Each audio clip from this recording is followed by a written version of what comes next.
Hey everyone, in this quick tutorial, I'll show you how to turn off professional mode on Facebook. Let's get started. First, open the Facebook app on your phone. Once you're on the home page, tap the menu icon at the bottom right corner. Now, tap on your profile picture at the top to access your profile page. Here, you'll see three dots next to the Advertise button. Tap on those three dots.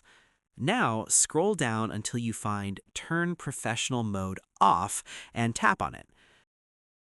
Facebook will show you a confirmation screen. Tap Continue, then tap Turn Off to confirm.